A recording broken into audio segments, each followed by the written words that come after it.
Diz assim o Salmo de número 126. Quando o Senhor restaurou a sorte de Sião, ficamos como quem sonha. Então a nossa boca se encheu de riso e a nossa língua de júbilo. Então entre as nações se dizia: grandes coisas o Senhor tem feito por eles. Com efeito, grandes coisas fez o Senhor por nós. Por isso estamos alegres. Restaura, Senhor, a nossa sorte, como as torrentes no Neguebe.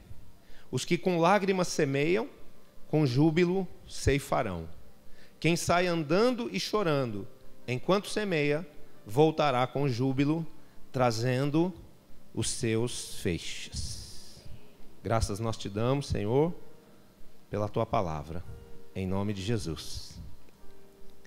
Queridos, todos aqueles que têm um encontro verdadeiro com Jesus recebem de Deus não apenas uma promessa, mas também um mover de restauração total sobre todas as áreas da vida dessa pessoa.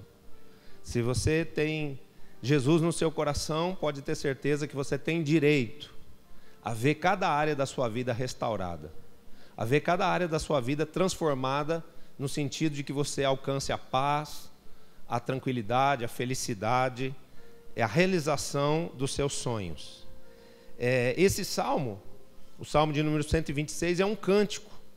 E esse cântico é um cântico de louvor a Deus, feito pelo povo de Israel, em meio ao cativeiro babilônico. Era um momento em que eles viviam um momento de crise. Então o tema dessa ministração é: passando da crise a uma grande colheita. Esse povo que um dia esteve em cativeiro, um dia esteve como um povo escravo na mão de um povo mais forte do que ele, foi liberto do cativeiro por Deus e foi restaurado a sua condição de dignidade, de liberdade e de prosperidade, porque eles puderam voltar a Israel e ali estabelecer novamente suas casas, os seus campos, as suas lavouras e a sua colheita. E o interessante é que esse cântico, ele não foi feito após a libertação, mas ele foi feito de forma profética, chamando à existência a restauração na qual eles criam durante o cativeiro.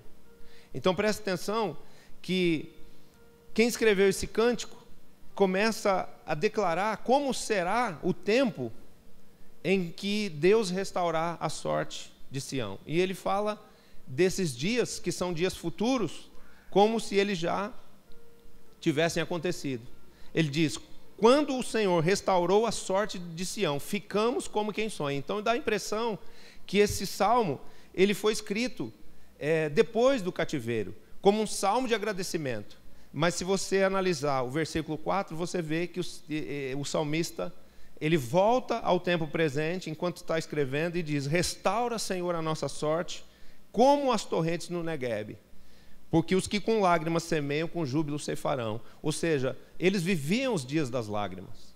Eles estavam ainda presos, eles estavam ainda sofrendo. Mas o salmista estava chamando à existência os dias da libertação por acreditar que Deus viria em socorro deles. E algo que jamais nós podemos perder nos tempos de crise é a nossa fé em Deus. A confiança no amor de Deus e no seu poder para nos restaurar. Amém? As crises são fruto dos nossos pecados e não castigos de Deus. Às vezes as crises nas quais entramos são consequências das nossas decisões erradas, de talvez andarmos em autossuficiência, não dependendo de Deus, não convidando a Deus para nos iluminar, não convidando a Deus para decidir coisas na nossa vida. Muitas vezes o homem, numa ação obstinada, ele toma suas próprias decisões sem o conselho de Deus, sem a direção de Deus, não se preocupando em que a sua vida esteja alinhada com a palavra, e o fruto disso, a consequência disso, depois de um tempo, são crises, são momentos de dificuldade, de luta, de prova. Mas uma coisa que nós temos que entender é que se nós somos falhos, se nós erramos, Deus nunca falha e nunca erra. Se nós nos esquecemos de Deus, Deus nunca esquece de nós. Se nós, em algum momento da nossa vida, com as nossas atitudes, demonstramos ter parado de amar a Deus, Deus jamais desiste de nos amar. Então, dentro de uma crise, no meio de um processo onde a gente precisa de uma restauração, de um socorro de Deus, em alguma área da nossa vida, nós devemos nos lembrar daquilo que a palavra de Deus diz, de que Deus não aflige a ninguém de bom grado. Isso está escrito no livro de Lamentações, capítulo 2. Deus não aflige a ninguém de bom grado. Ele não tem prazer no nosso sofrimento. Ele não tem prazer que nós fiquemos humilhados, que nós estejamos presos por algum tipo de situação, que nós sejamos oprimidos por nada, nem por ninguém.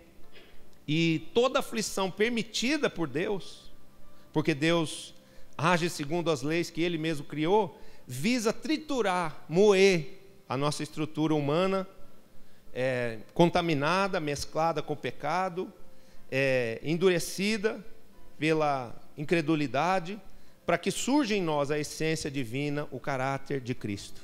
Quando a gente sofre, se nós estivermos em Deus e se Deus estiver em nós, o sofrimento é um elemento de Deus para nos aperfeiçoar.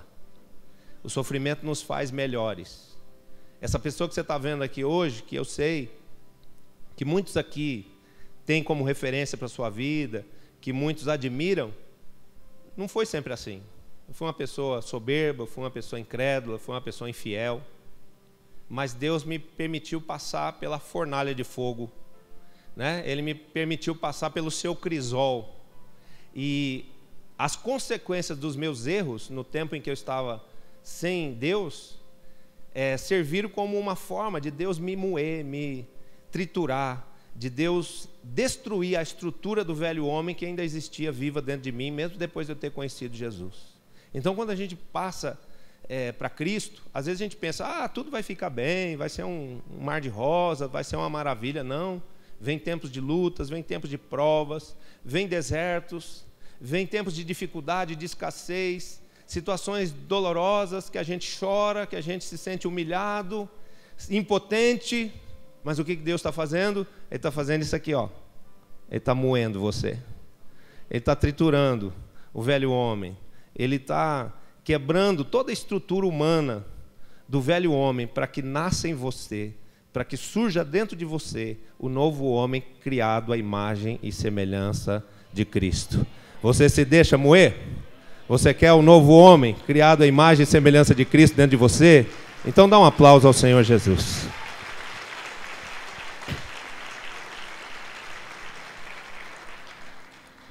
Sairmos de uma crise é algo que depende exclusivamente de Deus. Se Ele não vier nos socorrer, se Ele não vier nos libertar, nós não saímos. Se Deus não tivesse ido como libertador ao Egito, através de Moisés, o povo com certeza haveria perecido ali. O povo havia morrido no Egito. Se o povo de Israel não fosse retirado da Babilônia pelas mãos do Todo-Poderoso, que já tinha essa libertação como um propósito pré-estabelecido e revelado aos profetas, aquele povo haveria morrido ali.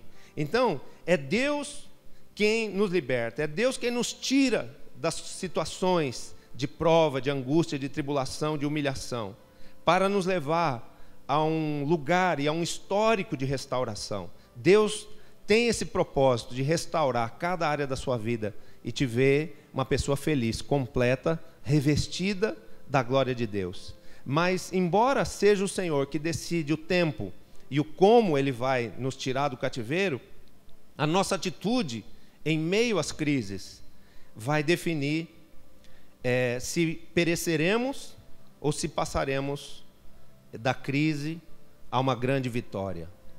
Tudo, queridos, que Deus faz, Ele faz na terra em conjunto com o homem. Amém? Então entenda que é sempre o seu posicionamento diante de Deus. São sempre as respostas que Deus pode encontrar, como sim ou como não, como amém ou como talvez uma rejeição, uma murmuração dentro do seu coração, é o que vai definir se você permanece na humilhação e no cativeiro, se você perece ou se você vive, se você é liberto ou se você permanece sofrendo. E esse salmo de número 126 é um ensino de que nós podemos sair da crise e passarmos a uma grande colheita, se nós entendermos que Deus opera em nós a libertação, mas Ele opera a libertação também através de nós. Ou seja, há uma parte no processo, dentro desse relacionamento com Deus, onde o objetivo de Deus é nos restaurar, que cabe a nós. Amém? Uma parte é Deus tratando com os inimigos. Uma parte é Deus agindo poderosamente, de forma sobrenatural, no mundo espiritual a seu favor. Mas outra parte é você querer ser liberto. É você querer ser transformado. É você desejar ser um instrumento nas mãos de Deus, da sua própria libertação e da sua própria conquista. Amém? Então, se você está vivendo uma crise, se você está aflito, angustiado, tem alguma área da sua vida, ou talvez toda a sua vida está sendo, nesse momento, um motivo de angústia, de tristeza, onde você se sente oprimido, onde você se sente humilhado e preso, eu quero te dar uma boa notícia nessa manhã. Deus está interessado, e está não só interessado, mas está trabalhando pela sua restauração completa, pela sua libertação total. É isso que Ele quer fazer, é isso que Ele vai fazer na sua vida em 2013. Tem alguém aqui que recebe isso? Então diga amém, dê um aplauso ao Senhor Jesus.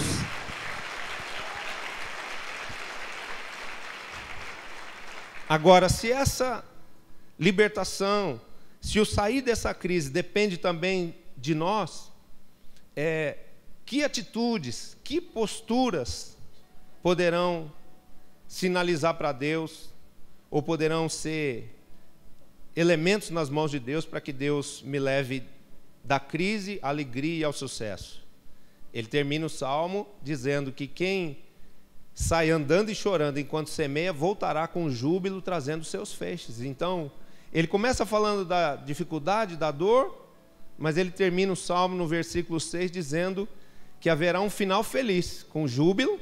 Júbilo quer dizer alegria, e haverá colheita, porque esses voltarão com alegria trazendo os seus feixes.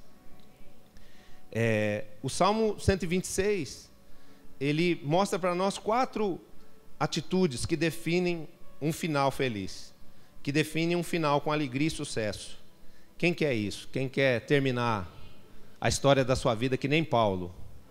Paulo passou por muitas provas e tribulações, Paulo sofreu por amor de Jesus, mas ele terminou a sua vida dizendo: eu combati o bom combate, eu completei a carreira, eu guardei a fé. E agora eu estou indo para a presença do meu Senhor receber a coroa da vida, receber o grande galardão que Ele me deu e que eu conquistei por crer nele.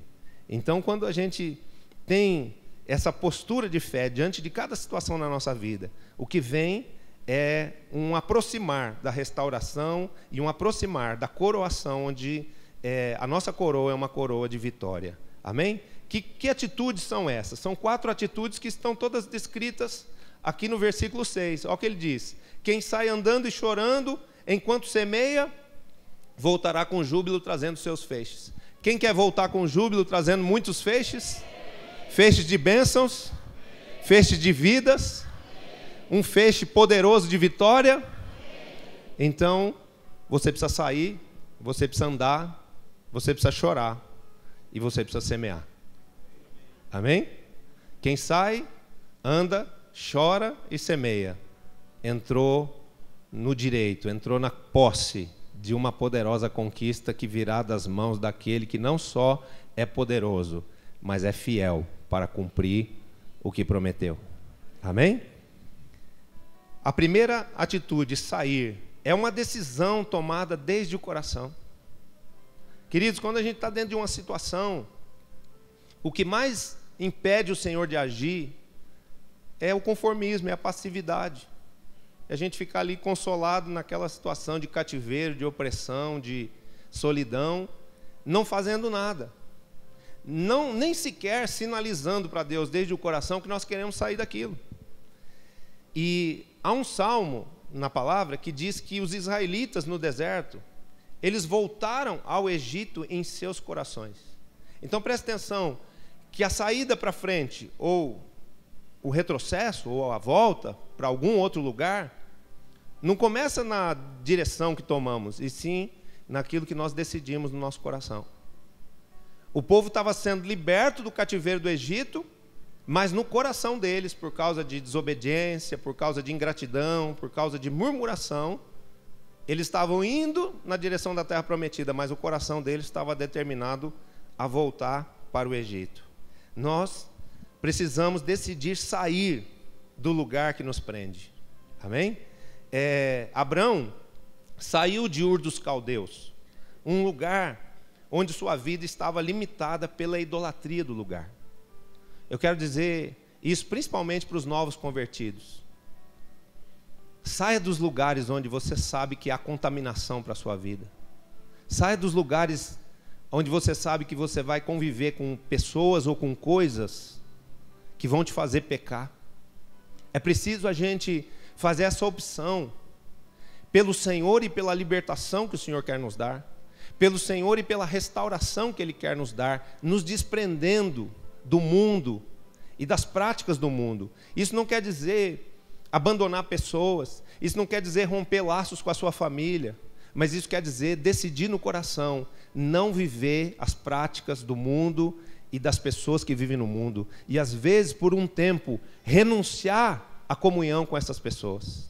Deus disse para Abraão: sai da tua terra, sai do meio da tua parentela e vai para uma terra que eu te mostrarei. Então Deus se mostra aqui interessado em tirar Abraão daquele lugar chamado Ur dos Caldeus. Por quê? Porque ali era um lugar onde todo mundo era idólatra, e havia sobre aquele lugar um céu espiritual de idolatria, aonde aquela idolatria fazia mal a Abraão, impedia Abraão de ver o futuro glorioso que Deus tinha preparado para ele. Porque eu não sei se você sabe, mas uma das coisas que a idolatria faz, e se você quer saber é só ler o Salmo de número 115, é ensurdecer, cegar, impedir que a pessoa se expresse, impedir que a pessoa sinta coisas, porque a idolatria é uma coisa que paralisa o espírito do homem, que faz o homem ficar igual ao ídolo. O ídolo não vê, não ouve, não fala, não anda. E quem tem idolatria na sua vida, idolatria por imagens, idolatria por pessoas, idolatria por dinheiro, porque o dinheiro pode virar um ídolo, e a idolatria ao dinheiro chama-se avareza. Essa pessoa pensa que ela está fazendo grandes negócios, grandes coisas, mas na verdade a vida espiritual dela está paralisada. Porque o Salmo de número 115, no versículo 8, diz assim: os ídolos não vêm, não falam, não andam, som nenhum lhes sai da garganta, suas mãos não apalpam, eles não podem fazer nada. Eles são estátuas paralisadas. Tornem-se semelhantes a eles todos aqueles que os fazem e todos aqueles que neles confiam. Então nós precisamos decidir sair dos lugares que nos contaminam. Precisamos decidir sair do convívio de pessoas que nos fazem mal. Jacó também um dia teve que sair de um lugar para onde ele mesmo foi. Ele falou: eu vou fugir da casa do meu pai, eu vou fugir da perseguição de Esaú, e eu vou morar com o tio Labão. O tio Labão é tão legal.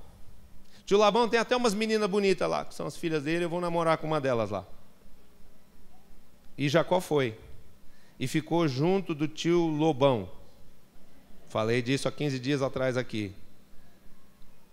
Oprimido e sendo roubado por uma pessoa de mau caráter, que colocou um jugo sobre Jacó. Teve uma hora que Jacó não aguentou mais. Leia lá, nesse livro de Gênesis, o discurso de Jacó, dizendo: eu te sirvo há 20 anos, e você só me desrespeita, só me rouba, só me oprime. Chega. Jacó foge de Labão, vai embora. Por quê? Porque há um comando para nós, queridos, de que em Cristo nós somos livres. Então nós não podemos ser escravos de pessoas, nós não podemos ser escravos de situações, nós não podemos ser escravos de coisas que nós mesmos deixamos que nos dominem. Por quê? Porque nós fomos chamados para sermos um povo livre, um povo soberano, um povo que é livre do mundo, é livre das obras da carne, é livre do poder do diabo, é livre do poder do pecado, e deve ser sempre tão somente dependente de Deus, escravo do amor de Cristo. Amém? Tem alguém aqui que se identifica com isso? Então diga: eu sou livre. E eu não ficarei sujeito ao jugo de homens. Eu não me deixarei prender em lugares ou situações que me impeçam de viver a promessa de liberdade, de restauração e de prosperidade que Deus tem para mim, em nome de Jesus. Amém. Decida sair desses lugares. Às vezes nos deixamos limitar relacionamentos. Ah, mas eu dependo daquela pessoa. Ah, mas se eu sair vai ficar ruim. Ah, mas se eu sair vai acontecer isso e aquilo. Não, Deus é com você. E Ele é o único de quem você deve depender. Ele é o único a quem você deve se submeter. Eu não estou falando de nós quebrarmos vínculos com a autoridade divina colocada sobre homens. Não é assim, larga o teu discipulador, se rebela contra o seu marido. Não é nada disso, não. Eu estou falando que às vezes a gente mesmo se deixa enredar por situações e se enlaçar por opressões que vêm de pessoas que não tem nada a ver com Deus. Tem muito crente aí que está comendo na mão de ímpio. É verdade. Você quer ficar preso? Vai pedir dinheiro emprestado para o agiota. Você está preso. Você está num enredo espiritual, você está num laço espiritual que vai arruinar a tua vida e que vai fazer você, que é uma pessoa livre e soberana, ficar escravizada por uma potestade maligna que opera através de um homem ímpio. Isso é a pior coisa que pode existir na vida de uma pessoa. Deus é o nosso libertador e Ele é também o nosso supridor. E na presença de Deus e na comunhão com Deus estão todas as saídas para nós sermos livres, não só no espírito, mas também na alma e nas coisas físicas. Então você quer ser livre? Em vez de pedir dinheiro para o agiota e pagar juros para o agiota, entrega o dízimo na igreja, faz o propósito de começar a ser dizimista, ofertante, primiciador, como foi falado aqui na palavra de dízimos. Deus vai te libertar completamente. Porque eu já pedi dinheiro emprestado a agiota, no começo da minha vida cristã. E é um laço terrível. É uma coisa que afunda a pessoa mais e mais. Mas eu quero dizer para você que a partir do momento que eu entendi que os princípios ensinados por Deus na igreja, para que eu prosperasse, eles eram reais, eu comecei a ter experiências com Deus e eu me tornei uma pessoa na minha vida financeira livre, soberana, que hoje não preciso pedir emprestado dinheiro para ninguém, muito pelo contrário, empresto para quem precisa. Assim vai ser com você. Tem alguém aqui que recebe? Então, por favor, dê um aplauso a Jesus.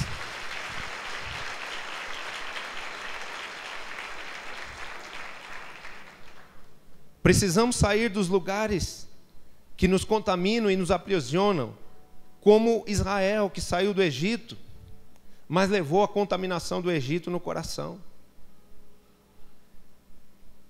Tem uma frase aí que é um jargão gospel, que diz que foi fácil para Deus tirar o povo do Egito, o duro foi tirar o Egito de dentro do povo.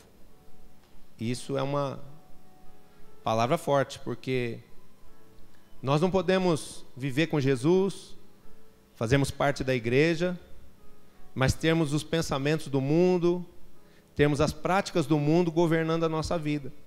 Se nós fizermos assim, nós vamos ter só o título de livres, de soberanos, de povo mais feliz da terra, mas a realidade não vai corresponder a isso. Por quê? Porque nós precisamos nos libertar de toda a contaminação do Egito, nós precisamos sair do mundo, nós precisamos romper com o mundo e com as suas práticas. Amém? Precisamos sair de ciclos viciosos e de zonas de conforto, situações de acomodação. Aquela pessoa, já estou acomodado aqui, tal pessoa que me sustenta, então eu não vou nem trabalhar. Toda vez que eu preciso de ajuda, meu pai me ajuda. Toda vez que eu preciso de ajuda, a igreja me ajuda. Então eu não vou trabalhar, eu não vou conquistar, eu não vou crescer, eu não vou prosperar. Eu já me acostumei com a cesta básica, eu já estou conformado de morar na favela. Não tem nenhum problema de receber cesta básica e nem de morar na favela. Se você precisar, que você tenha acesso a essas coisas, pela graça e pela misericórdia de Deus. Mas saiba que o plano de Deus para a sua vida não é você viver a vida inteira de cesta básica nem na favela. Deus quer te dar a possibilidade de desfrutar, de possuir, de comer o melhor dessa terra. E o que você precisa? Somente crer nisso e desfrutar disso. Tem gente, queridos, que começa a se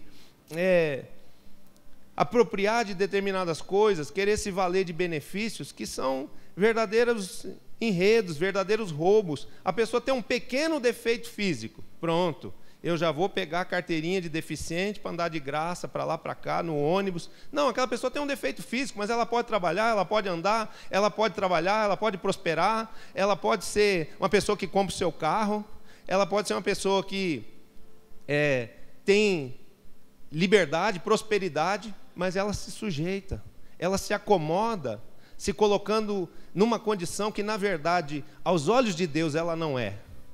Aos olhos de Deus, você não é mendigo, você não é deficiente, você não é inferior, você não é rejeitado, porque se o mundo te rejeitou, os homens te rejeitaram, até o teu pai e a tua mãe te rejeitaram, Deus te amou e te escolheu. Deus te preferiu em relação a milhões que estão lá fora e que não conhecem Jesus ainda, amém? Então, quero dizer para você, não se submeta a coisas menores, a coisas que são para aqueles que não têm fé, porque você tem fé, porque você tem Jesus. E isso não é eu plantar no seu coração mania de grandeza, nem soberba, nem ganância ou vaidade. É eu dizer para você que Deus quer que você seja livre, que Deus quer que todas as áreas da sua vida sejam restauradas e que você viva feliz e completo, como todas as pessoas que estão na face da terra, que amam e que servem a Jesus. Tem alguém aqui que recebe isso? Então dá um aplauso ao Senhor por esse desejo dele de nos restaurar. Amém? Deus coloca todas as coisas diante de nós de forma equitativa, de forma igualitária. O dízimo do rico é 10%, e do pobre também. Eu recebo cesta básica, eu não preciso dar dízimo. Não, pega lá um alimento de dentro da cesta básica e devolve na igreja como dízimo, para que outras cestas básicas para outras pessoas possam ser montadas.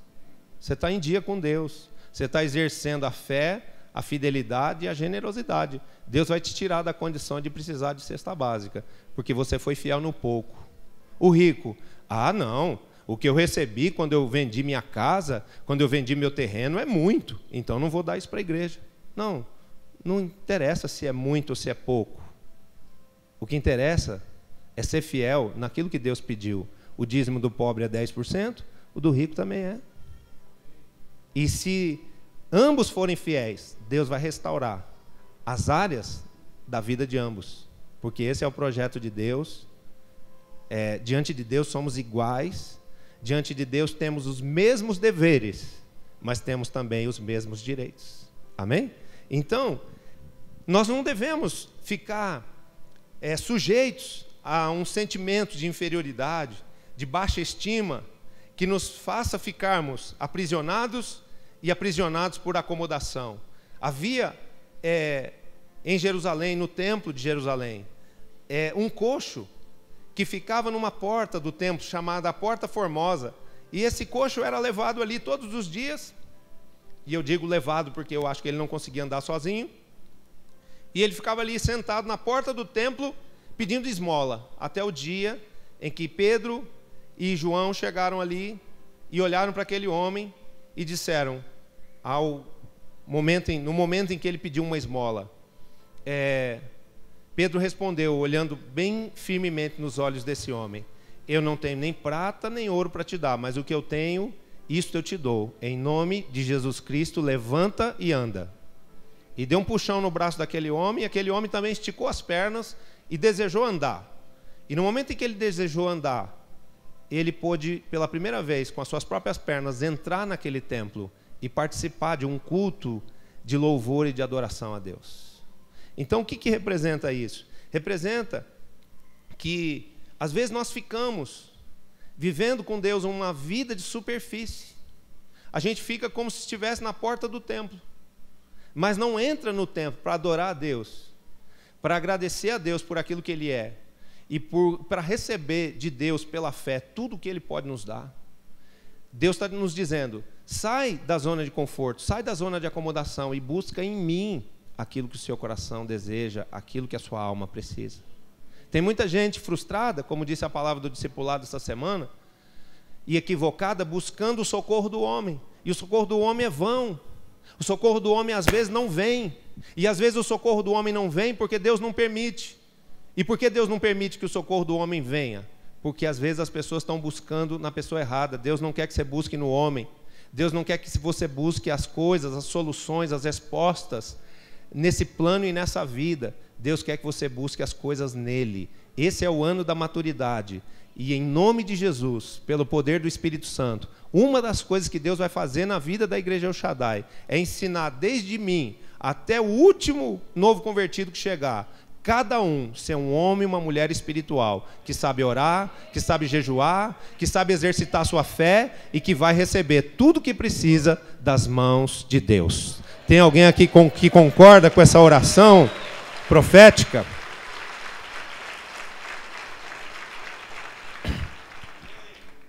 Então não vamos ficar aí como coxos, não vamos ficar aí mancando e paralíticos na nossa fé. Não, Deus te deu uma medida de fé que vai te fazer vencer todos os seus limites, amém? Superar, suplantar todas as barreiras. E para isso você deve o quê? Mergulhar em Deus. Decida sair da crise, mude o conceito que você tem de você mesmo. Tem muita gente que está aprisionada na própria mente. Fica ainda alimentando, eu sou pobre, eu não tenho estudo, eu não tive berço, eu não tenho nada, eu não tenho ninguém. Apóstolo René diz que pobre é engraçado. Vive dizendo, eu não tenho nada, eu não tenho nada. Aí vem uma enchente, ele dá entrevista na televisão e fala, eu perdi tudo. Como perdeu tudo se não tinha nada? É porque essa pobreza está na alma. A alma se alimenta dessa ideia de que não tem nada, porque quando a gente fica falando que não tem nada, que não é nada e que não é ninguém, as pessoas se compadecem de nós. Mas eu digo que esse espírito de autocomiseração, na vida de qualquer um dos filhos da igreja El Shaddai, está amarrado, manietado e ordenado de que vá para o abismo e não volte mais. Você tem um Deus que te ama. Você tem uma família que te ama, chamada El Shaddai. Você não está sozinho, porque o Senhor é com você, aonde quer que você for, todos os dias da sua vida. Você recebe? Dê um aplauso a Ele.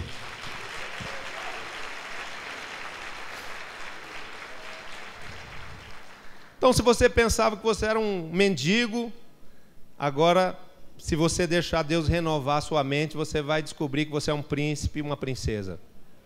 Porque os filhos do rei, eles são príncipes. Amém? Então, no espírito somos príncipes. E vamos ser príncipes também na alma e no corpo. Amém?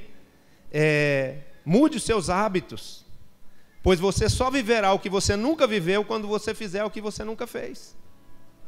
Eu vejo que essa palavra também é direcionada aos novos convertidos e aquelas pessoas que às vezes entram num processo de acomodação na sua vida espiritual e ministerial. Eu digo os novos no sentido de que é preciso mudar os hábitos. Tem gente que está acostumada a ir no jogo de futebol. Quando se converte, não vai mais no jogo, vem na igreja. Porque o jogo, o time ganha, é o campeonato, é o bicampeão, é o tricampeão, mas isso não muda nada a sua vida. Você grita, você gasta dinheiro, você carrega bandeiras, você entra no ônibus, corre o risco de apanhar lá no estádio. Mas isso não muda nada a sua vida. Agora, você vir na igreja, você ouvir a palavra de Deus, você receber as orações de um sacerdote, você poder consagrar a Deus os seus dízimos, as suas ofertas, você fazer orações diante de Deus, muda radicalmente, não só a sua vida, como muda já imediatamente naquela semana. Pode se preparar, porque você veio com fé buscar Deus hoje, amanhã as portas da graça vão se abrir para você, e milagres, sinais, prodígios, maravilhas, bênçãos que você está esperando vão te visitar de uma forma veloz e de uma forma sobrenatural. Tem alguém aqui que pode dizer amém para isso? Então dá um aplauso ao Senhor.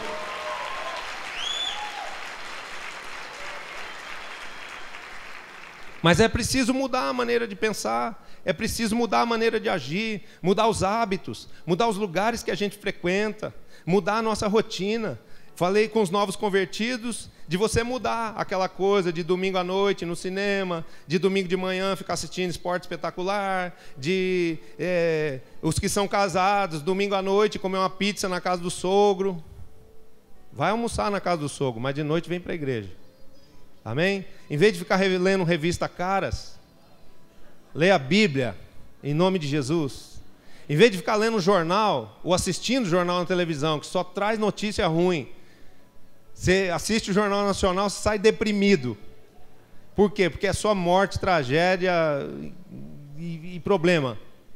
Leia a Bíblia, que é o jornal mais novo, atual e maravilhoso que existe, onde só tem boas notícias a respeito da sua vida e do seu futuro. Amém? Então, mudança de hábitos. Eu não tenho o hábito de orar. Então comece a orar, que você vai ver que está nas suas mãos, que está em você o poder de começar a fazer as águas da sua vida se agitarem. Está tudo parado? Nada acontece? Você não consegue vender? Não consegue arrumar emprego? Comece a orar de madrugada. Faça algo que você não fez. Jejue, ore, peça para o seu pastor orar por você. Amém? Eu não venho aqui nesse negócio. Esse negócio aqui da oração que tem à noite é só para os 12. Mas todo mundo nessa igreja é 12 ou vai ser 12. Então venha pela fé nessa oração. Porque quando você se dedica a orar por alguém, Deus começa a contemplar suas necessidades e causas. A palavra de Deus diz que Deus restaurou a sorte de Jó depois que ele começou a orar pelos seus amigos.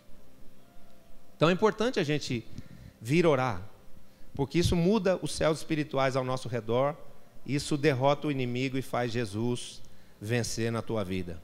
Amém? Você vai viver o que você nunca viveu, ou seja, coisas novas e boas da parte de Deus, quando você fizer o que você nunca fez. O segundo aspecto é andar. Tudo isso aí era o sair. Diga comigo, sai. Sai, sai, sai. Mas esse sai aí não é para o demônio não, esse sai é para você. Sai da zona de conforto, sai da acomodação, sai da baixa estima, sai do sentimento de inferioridade, sai da ideia de que você é pobre, feio e mora longe. Não, você é um príncipe, uma princesa, você é lindo, porque você reflete Cristo, você tem o bom perfume de Cristo. Segundo os olhos de Deus, você é próspero, rico, vencedor, sábio, saudável, abençoado e restaurado em todas as áreas da sua vida. E mais do que isso, é tão sobejante a graça e a unção de Deus na sua vida, que você é alguém que vai ministrar dessa graça e dessa glória para muitas pessoas, em nome de Jesus. Quem recebe, dá um aplauso a Ele.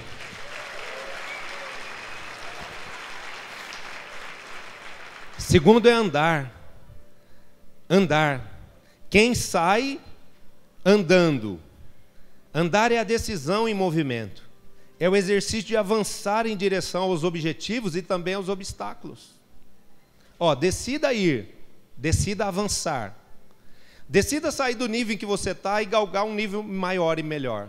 Na fé, na unção, na conquista, no ministério, no seu ambiente de trabalho. Deus quer que você cresça, que você seja líder. A sua vitória te põe num lugar de destaque. A sua vitória te põe no pódio, que é um lugar de onde você pode testemunhar de Cristo e mais gente ouvir, e mais gente escutar. Quando um campeão vence alguma coisa, ele vai para o pódio. E dali ele pode dizer, Jesus me ajudou a vencer, como todas as vezes que venceu, Felipe França fez. Não sei se Felipe está aqui, mas se tiver, parabéns.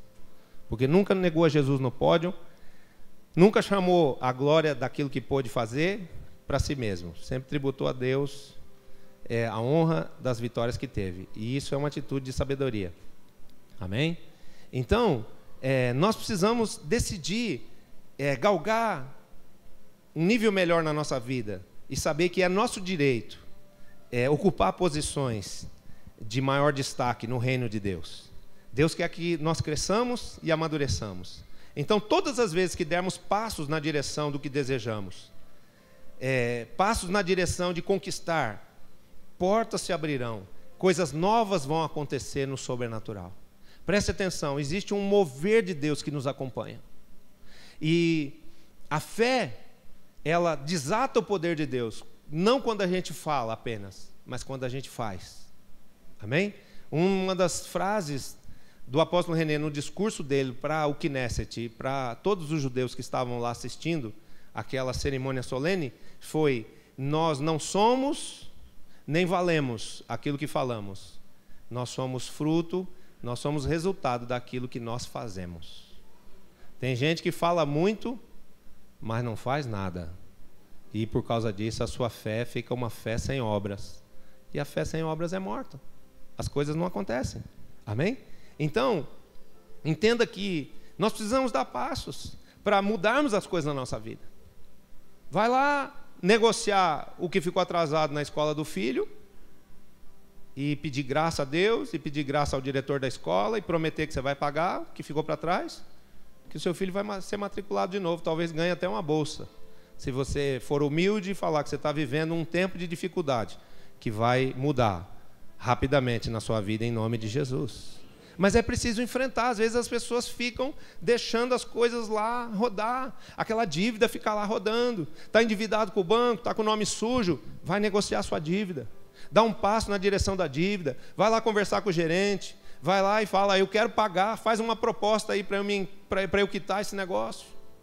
E esse ato de ir vai fazer com que Deus se mova, e uma porta de emprego maior se abra, um salário melhor chegue, e venham as condições para que você quite a sua dívida e limpe o seu nome, porque você é, no Espírito, alvo.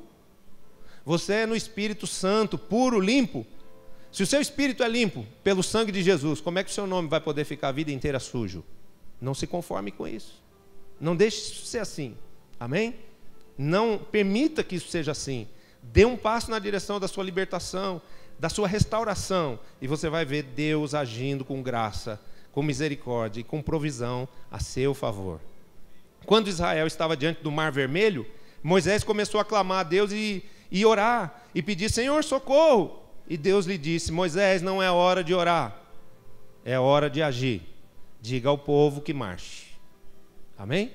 Então tem a hora de orar, mas tem a hora que é a hora de sair do joelho, de sair de dentro do quarto, de parar de ler a Bíblia, e trabalhar, e negociar a dívida, e falar com as pessoas, e ganhar as vidas. Não adianta só ficar orando. Depois da ação de orar, você tem que dar o passo de fé. Depois de orar por salvação de pessoas, você deve dar o seu testemunho, você deve abrir a sua boca e pregar a palavra para alguém, e convidar alguém para ir na célula, porque essa atitude de fé, de você simplesmente expor o Evangelho, semear a palavra no coração de alguém, é o que vai trazer o mover do Espírito Santo, daquela pessoa ser quebrantada, convencida e atraída para a presença de Deus. A gente prega e é Deus quem traz. Amém? A gente ora e à medida em que a gente dá o passo de fé, Deus se move e realiza o sobrenatural. Há cristãos que sonham muito, mas realizam pouco. Por quê? Porque não têm ação, não andam, não trabalham, não são diligentes, estão preguiçosos na sua fé. E a fé não é algo teórico, a fé não é algo romântico, a fé é algo prático que vem da parte de Deus para você com o objetivo de mudar a sua vida e glorificar a Deus através dos seus testemunhos. Amém? Então, ande, levante e ande, avance, porque uma grande conquista espera por você. Aspecto número 3, chorando. Quem sai andando e chorando, voltará com júbilo, trazendo os seus feixes. Fala da capacidade de recuperarmos a nossa sensibilidade e a nossa compaixão. O mundo, o pecado, endurece o nosso coração, rouba a nossa sensibilidade a Deus e ao mundo que nos cerca. Quando tudo está bem na nossa vida, que a gente está com a conta cheia de dinheiro, está tudo do jeito que a gente quer, a gente fica indiferente a Deus. Por que pouca gente rica se converte? Porque o rico não precisa de nada, ele precisa de Deus para quê? Ele não tem noção do que é a salvação eterna, nem a condenação eterna. Então ele fala: meu dinheiro me basta, a saúde que eu tenho me basta, a minha família linda que eu tenho, já é a terceira, mas ela me basta. E o que acontece? É como diz lá a palavra de Apocalipse: mal sabem eles que eles são pobres, cegos, nus e miseráveis no espírito. Mas as pessoas ficam assim. Por quê? Porque o pecado, o mundo, o poder, a fama, o dinheiro endurece o coração das pessoas. Porém, se Deus, quando nos traz para a sua presença, nos permite passarmos por sofrimentos, é porque o sofrimento nos leva ao quebrantamento e faz brotar em nós a essência do homem de dores que sabe o que é sofrer, que é Jesus. Então, o objetivo de Jesus não é só te restaurar exteriormente, não é revestir de beleza, de graça, de prosperidade e glória cada área da sua vida apenas. Não, Ele quer que dentro de você exista a essência de Cristo. Que brote em você um coração compassivo, um espírito humilde, uma alma generosa, a natureza de uma pessoa quebrantada, dependente, obediente a Deus. E quando essa obra ela é feita, Jesus está plasmado em nós. Tem uma ilustração muito linda, que é a da purificação do ouro. Que quando Deus nos põe numa fornalha, nós somos como ouro num cadinho, porque para Deus a nossa vida sempre será preciosa. Quem sabe o que é cadinho? É uma forma de um ferro muito duro, que pode ser levado ao fogo em altas temperaturas.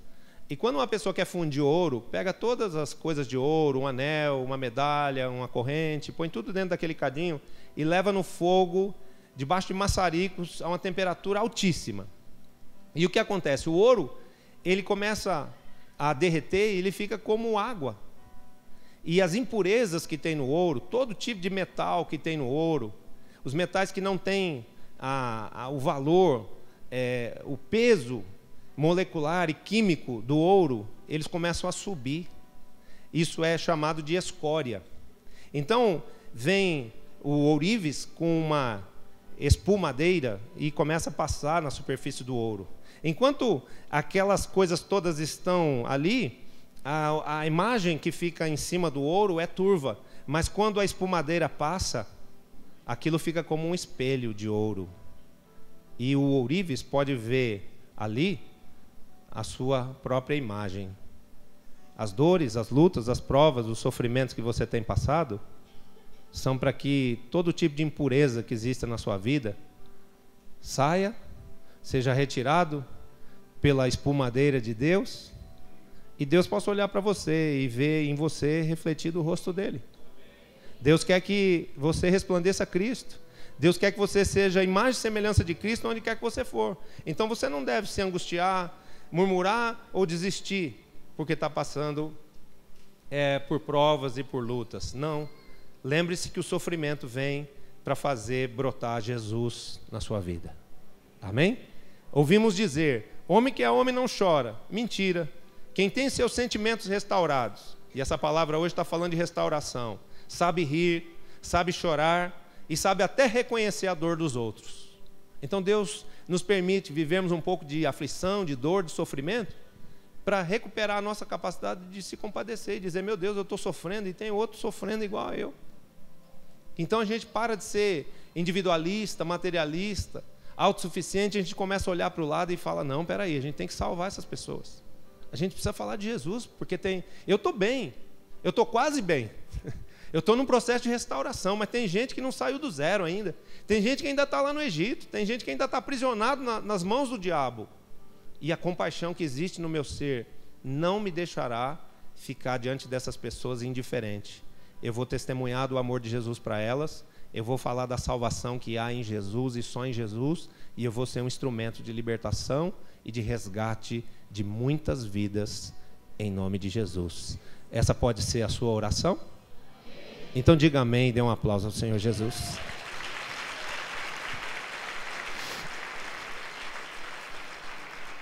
Agora, se a sua dor está forte, se a sua luta está difícil, chore. Chore. Você pode ver, as crianças estão aqui no altar para nos ensinar. Tem alguma coisa incomodando, é uma dor de barriga, uma dor de ouvido, é uma fralda que está muito apertada, chora mesmo, né? Chora, eles choram. Isso é uma coisa boa. Tem gente que fica acabrunhado, fica assim, fechado, feito um caramujo, tenso, fechado, não fala, não se expressa, não chora. E aí o que acontece? Implode. Implode. Se autodestrói, se acaba por dentro. Perde a sua essência natural. Mas Deus quer que nós entendamos que nós devemos e podemos chorar diante de Deus. Quando você for chorar, não vá chorar para as pessoas, não vá chorar diante das pessoas, a menos que essas pessoas sejam pessoas que te amem. Mas chore diante de Deus antes de qualquer coisa ou pessoa. Porque a Bíblia diz que as lágrimas dos santos, Ele as recebe como orações.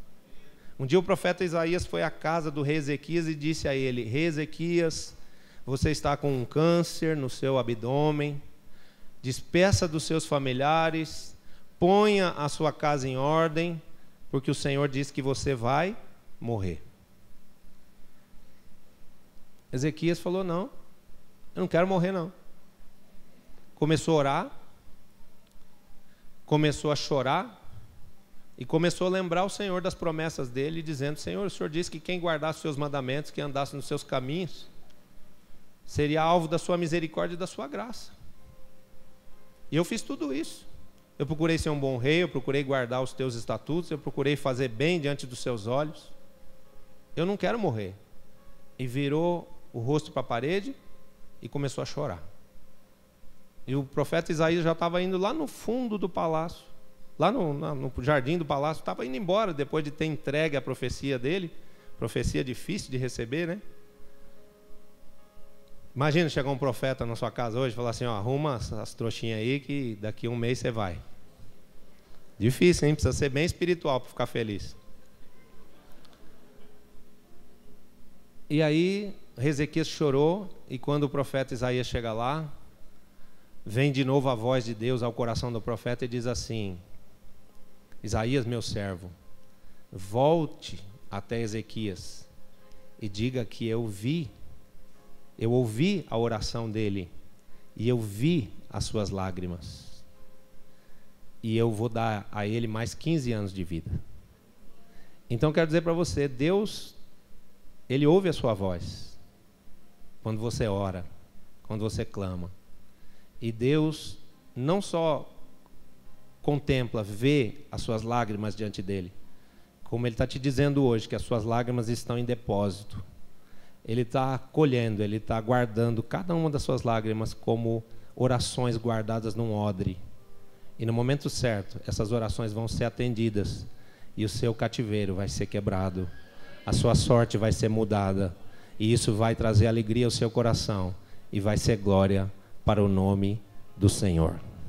Tem alguém aqui que recebe isso e pode dar um aplauso ao Senhor Jesus?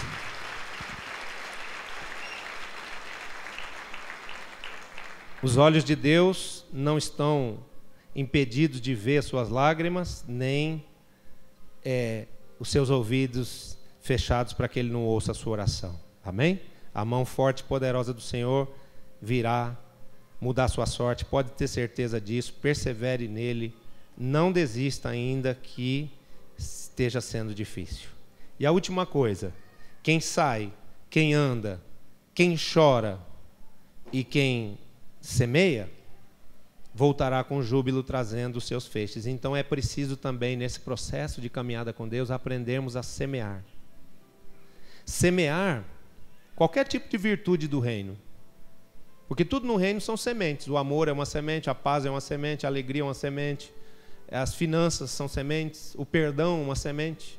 Amém? A palavra de Deus é uma semente. Tudo no reino de Deus são sementes. E semear na vida de um cristão é a única coisa que dá direito a ele de que ele faça uma colheita. Quem aqui quer fazer uma grande colheita? Quem quer ter uma poderosa colheita de bênçãos, de vidas, os seus familiares salvos, seus amigos salvos, muitas pessoas te reconhecendo como um homem, uma mulher de Deus, muitas pessoas andando atrás de você como uma multidão de discípulos. Então você precisa aprender a semear. Amém? Porque tudo que no reino de Deus você quiser colher, você vai primeiro precisar plantar. O amor, o perdão, a paz e a prosperidade. são princípios imutáveis, são leis fixas criadas por Deus, que não vão mudar nunca, porque Deus também não mudará jamais. O Dr. Mike Murdock diz que há 3 coisas principais na vida de uma pessoa. A primeira é a pessoa conhecer e relacionar-se com o Espírito Santo. E hoje essa oportunidade vai ser dada aqui daqui a pouco.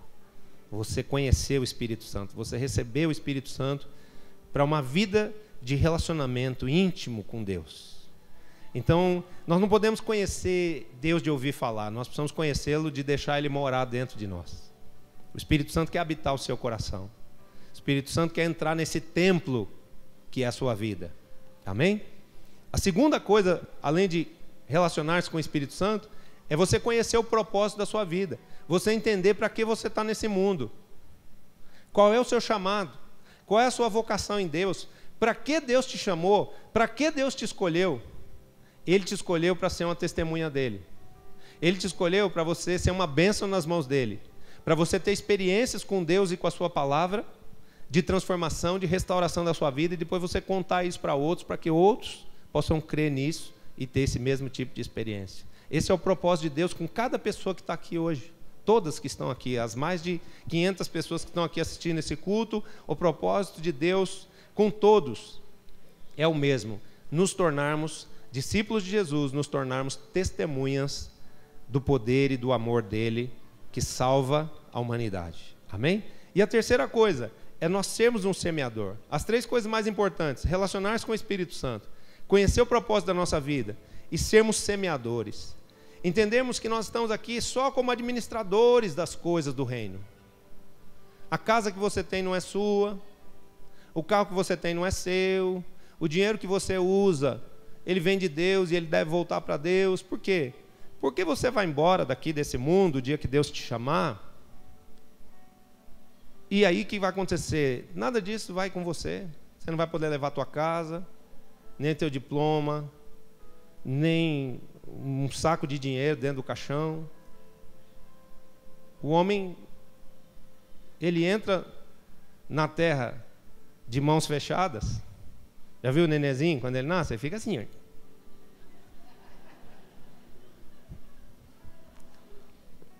Mas ele morre de mão aberta. Então a gente precisa, no processo dessa vida, aprender a abrir a mão. Entender que tudo que tem, quanto mais devolvido, quanto mais semeado, quanto mais dado com amor e com fé, com generosidade, vai voltar para nós abençoado, multiplicado e transformado num elemento também para a gente abençoar outros. Amém? Então, não há como ganhar vidas sem semear orações, testemunhos e a palavra de Deus. Tem discípulos aqui que são uma grande bênção. Eles são uma bênção. Eles são santos, eles são fiéis, eles são extremamente honestos, eles são amorosos, mas eles não falam. Eles são meio mudos. Eles viveram traumas, eles viveram situações na vida que fazem com que eles fiquem quietos. Então, como uma pessoa que não fala, uma pessoa que não planta o seu testemunho, que não planta a palavra de Deus na vida de outras pessoas, vai ganhar pessoas. Não tem como. Nós precisamos abrir a nossa boca. Nós precisamos pregar a palavra.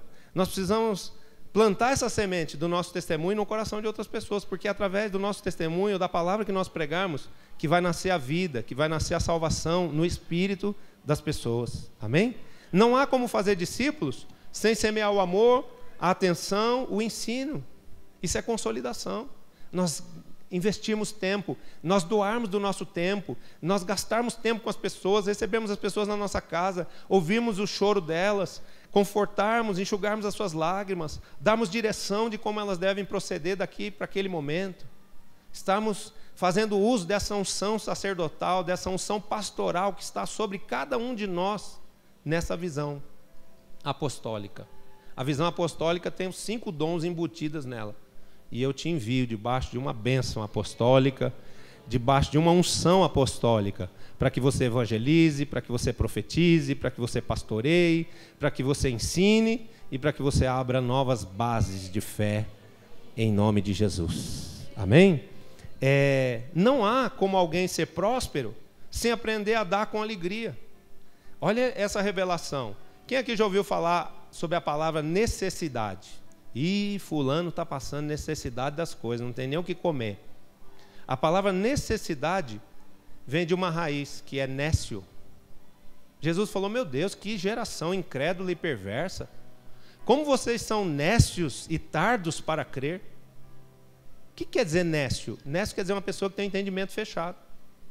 Ela não entende que Deus dá as coisas para ela e que se ela se tornar fiel a Deus e apaixonado por Deus e tiver coragem de devolver a Deus o que Deus deu a ela, através do salário dela, devolver como dízimo, devolver como uma oferta, devolver como uma oferta alçada para o templo, o que vai acontecer? Deus vai abençoar aquela pessoa no trabalho dela, vai dar mais dinheiro para ela, vai promovê-la, vai mandar clientes, vai fazer com que as vendas sejam feitas de forma fácil e com lucro. Então, presta atenção.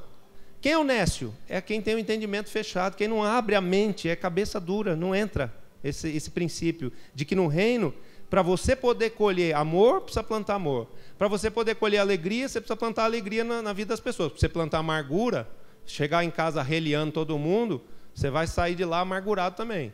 Então, tudo que você plantar vai voltar para você. E não volta da forma como foi, volta multiplicado. Então, é uma questão, queridos, de entendimento aberto. Só passa no reino de Deus, presta atenção, só passa no reino de Deus necessidade quem não tem entendimento de que Deus não precisa do seu dinheiro, de que Deus nem precisa de nós. Ele nos chama, Ele nos atrai, Ele se interessa por nós porque Ele nos ama. Ele é Deus, Ele se basta a si mesmo. Ele podia ficar só Ele, sozinho, Ele e os anjos lá no céu. Mas não, ele preferiu interagir com você, amar você, ser amado por você, ser honrado por você, na sua semeadura de amor, no seu tempo investido em Deus, no seu tempo investido em pessoas, em discípulos, no seu dinheiro investido no reino de Deus, o que vai fazer com que você prospere em tudo. Por quê? Porque o objetivo de Deus é te fazer prosperar e é fazer você ser restaurado de forma plena em todas as áreas da sua vida. Amém? 2013 não é um ano. Epa, que negócio é esse? 2013 não é um ano. 2013 é mais uma oportunidade para você mudar a sua sorte. Deus quer isso. Eu profetizei aqui no primeiro dia do ano que bondade e misericórdia vão te seguir todos os dias de 2013. Então se aproprie dessa bondade e dessa misericórdia e mude, saia, ande, chore e semeie. Dê de si, querido.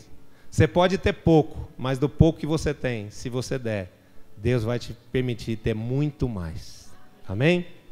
Então tudo que você sabe que você tem na sua vida, tem um pouquinho de paz, ministra paz no coração de alguém. Sabe orar um pouquinho? Sabe fazer uma oraçãozinha assim, mais ou menos? Ora com essa oração mais ou menos pela sua mãe, pelo seu pai, pelo seu pastor, pelo seu discípulo, por vidas que precisam ser salvas, que estão pior do que você. Ganha pouco, seja fiel no pouco, Deus vai te colocar sobre o muito. Amém? Decida em 2013 ter uma alma aberta, generosa, para sair da condição de ter que pedir e entrar definitivamente na condição de quem pode dar. Amém? Você pode dar de tudo. Você pode dar do amor, da vida de Deus que tem em você. Você pode dar da unção que está sobre a sua vida, porque quanto mais você der dessa unção que Deus já tem dado a você, mais unção você terá. Amém? Então, não pare de se doar. Saia, ande, chore e não pare de semear, pois a promessa de Deus é que nesse ano você voltará com grande júbilo e trará sobre os ombros os feixes de uma poderosa colheita. Quem recebe? Então dê ao Senhor um aplauso e um grito de júbilo! Ah, que gritinho fraco, vou falar de novo. Dê um aplauso ao Senhor e um grito de júbilo!